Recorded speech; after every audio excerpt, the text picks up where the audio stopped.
December 10th is the date. Paddy Pimblett is announcing that he's going to be fighting on December 10th for UFC 282, but he does not have an opponent yet. And he's saying that it's actually pretty difficult for him to find an opponent that would fight him. And that is interesting. I'm not going to say he's lying about it. I don't think Paddy Pimblett would be a guy that would turn down opponents, but I do not buy that nobody wants to fight Paddy Pimblett. He even kind of said it himself that he is a big name, so of course people are going to want to fight him, but he said they're just not doing it when it's offered. And that is strange because the candidate of opponents that he has, he's not even in the top 15, remember? These are not guys that are going to be able to demand much out of their careers. None of his potential opponents are going to be stars right now. None of them are going to be contenders, title challengers, any of this stuff, at least for now. So what in fact is stopping them from fighting him? And remember the time when all those fights got leaked and it showed they had plans of putting Paddy Pimblett up against Ottman Azaitar? So it was already a fight that was being looked at before, and Ottman Azaitar hasn't fought in years. But not only that, across social media, we have a bunch of fighters calling out Paddy Pimblett. Terrance McKinney is asking why they aren't fighting, even though that's a perfect matchup. Terrance McKinney versus Paddy Pimblett is a fight that actually makes a lot of sense and would be super exciting to watch, knowing both of their fighting styles. They're never in boring fights. They always go for a finish. They're both good grapplers. Terrance McKinney is definitely I would say, better in the striking department. And that's just a good stylistic matchup for the fans to watch. If you want to go the story route, who does he already have ties with? It's Ilia Topuria. Ilia Topuria is the kind of guy that would fight him for no money at all. He would fight him on the streets if he found him.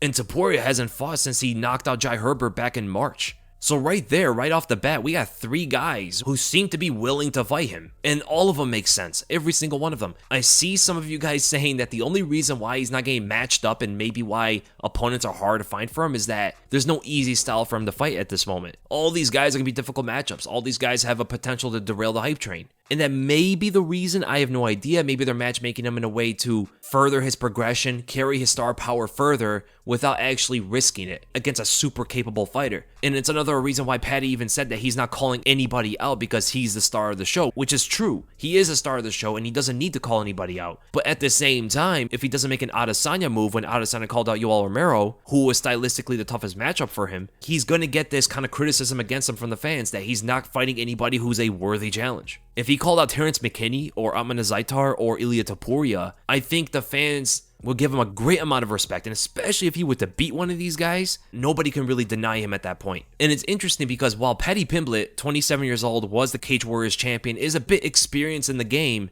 while he's having a hard time finding opponents, look what's happened to Arman Tsarukyan. The guy's been fighting killers ever since he came into the UFC, and he's younger than Paddy. Paddy's nature walking, while Arman is driving on the youngest road in a Ford Bronco too. Like, it's crazy the different kind of paths these guys take in their careers while being relatively similar in age and experience. Arman Tsarukyan started his UFC career fighting Islam Makhachev, who's fighting for the belt next week. Then he fought Olivier Aubin-Mercier, who's a veteran in the UFC. Davi Hamosh, a world-class grappler. Matt Frevola, another veteran who's fought a legit level of competition. Yoel Alvarez, who's pretty much a welterweight and also a really good fighter. And then fought Mateusz Gamrot. And now he's scheduled to fight Damir Ismagulov. While Paddy so far has fought Luigi Vendramini, Rodrigo Vargas, and Jordan Levitt. A drastic difference in the guys that they've been fighting. The good thing about Paddy Pimblett fighting these guys are he can run through them with quick finishes and all that, and he can rack up on his highlight reel. But if he gets too used to this level of competition, very similar to what happened to Michael Venom Page, fighting too many guys at the same caliber, he gets used to that, and then once the competition gets ramped up, he's not ready for it. It slaps him in the face. Now, for Arman Tsarukyan taking such a hard road in the beginning, it could mentally break him, it could exhaust him, and he could get injured fighting these high-level fighters right away before turning 26 years old. But if he's able to withstand it, he's going to be an absolute monster by the time he puts things together correctly.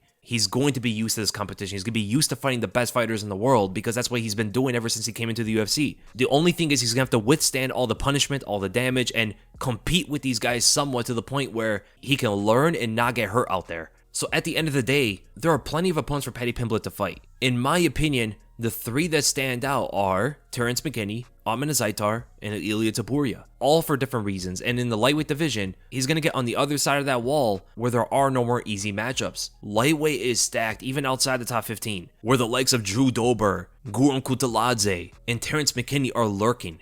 And any of these guys can easily be in the top 15. And to address any questions as to who would Paddy beat out of these guys, I don't see him beating Terrance McKinney at all. I don't see him beating Ilia Topuria unless he's able to overpower him due to his size. But then again, Jai Herbert couldn't do that, but Jai Herbert isn't a grappler. It's a bit of a different mix there, so there is a possibility that Paddy could beat Topuria, given that Topuria is so much smaller. And as for Ottman Azaitar, if he cannot get Ottman on the ground, and that's probably how the fight would go, Paddy trying to get the fight to the ground and just Ottman is defending all of it, Paddy's most likely getting KO'd on the feet. Hardest matchup out of all of them is Terrance McKinney for sure. Second, I would probably say it's Arman Azaitar and then Ilia Topuria at the end, only because of the size difference.